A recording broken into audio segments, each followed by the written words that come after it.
देवबंद में भी सर्वे होना चाहिए, क्योंकि हिंदुस्तान के अंदर मंदिरों को तोड़ करके जो मस्जिदें बनाई गई, अब समय आ गया है।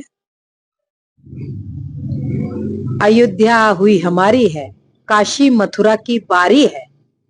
देवबंद में भी, क्योंकि देववृंद यहां पर भी मुझे पता चला है,